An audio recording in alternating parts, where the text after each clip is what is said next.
Our elders say, never take what follows a man into death. Because some possessions do not belong to this world. On a silent night in a rural hospital, a young nurse ignored that warning. And the spirit world began to watch her closely. Please follow, like, share and comment what you learn at the end of the story. The night shift was always the hardest. The hospital smelled of disinfectant and tired prayers. Amora wiped sweat from her brow as she checked on the old man in bed 7. He had been brought in at dawn, no identification, no visitors, no complaints. Just a quiet man with eyes that looked older than his wrinkled skin. You should rest, Amora said gently. The man smiled. I have rested long enough. Her eyes drifted to his finger. A ring, thick, dark, and strangely polished, caught the dim light. It didn't look like hospital jewelry. It looked ancient. What is your name, sir? She asked. He didn't answer. Instead, he whispered. Some things do not belong to the living. Before Amora could respond, his breathing slowed. Then stopped. The machines went silent. Later, while preparing the body, Amora reached for the ring to log it with his belongings. It refused to move. She pulled harder, nothing. Then suddenly, without force, without resistance, the ring slid off on its own and rested in her palm. Amora froze. Hospital protocol said the ring should be logged. Life said her mother needed money for medicine. Amora stared at the ring in the locker room. It felt warm. Heavy. Valuable. No family, she whispered. No name. No one will come looking. Her salary was 3 months late. The hospital director drove a new car. Her mother coughed blood every night. The dead don't need jewelry, she said, slipping the ring into her pocket. That night, the generator failed. As the corridors plunged into darkness, Amora heard footsteps behind her. Slow. Bare. Then a whisper brushed her ear. Amora. She spun around. No one was there. Nothing bad happened. In fact, everything improved. The next day, a stranger cleared Amora's debt at the pharmacy. Her mother woke up stronger, appetite restored. At work, the matron praised her publicly for the first time.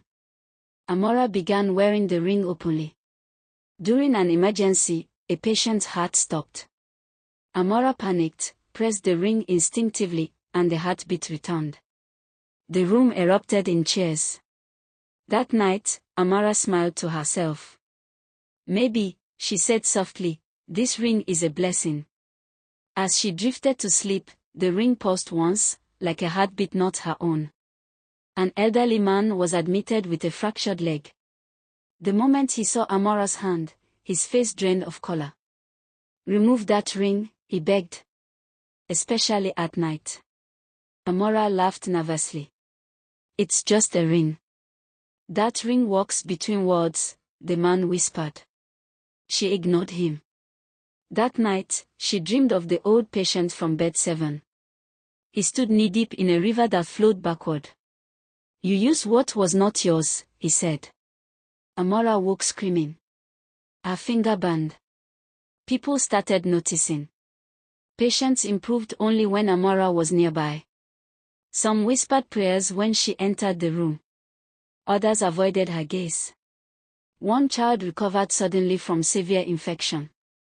At the same hour, a man in another ward died quietly. Amora checked records. It happened again. And again. Each miracle had a shadow. That night, the ring felt heavier. Like it was counting. Amora tried to remove the ring. Her finger swelled instantly, pain shooting up her arm. She ran to a herbalist known for dealing with spiritual matters. The woman examined the ring once and recoiled. You are bound, she said. That ring balances life and death. I stole it, Amora cried. I didn't know. The herbalist's eyes softened. Did you steal it? She asked. Or were you chosen? The ring tightened. Amora searched hospital archives. No record of the man existed. No admission file.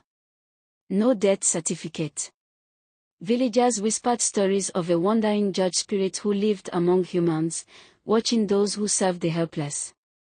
He wears a ring, they said. He tests hearts.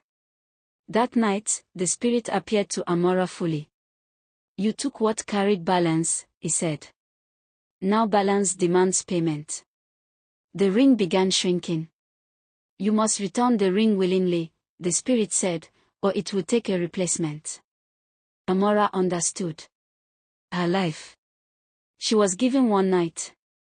She sat beside her sleeping mother, tears falling onto the ring. For once, she whispered, let me do what is right.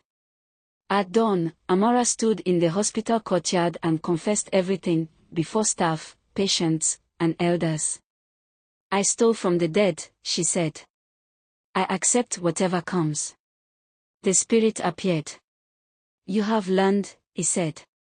The ring binds only those without remorse. The ring loosened. The test was never about punishment. It was about truth. Amora placed the ring on the ground. The spirit picked it up and faded like morning mist. The miracle stopped. Life returned to normal. Amora remained a nurse, poorer, humbler, free. And the elder said, what you take in secrecy may follow you loudly. Some things are protected not by law, but by the spirit world. Moral. True wealth is not what you gain by force, but what you return with honesty.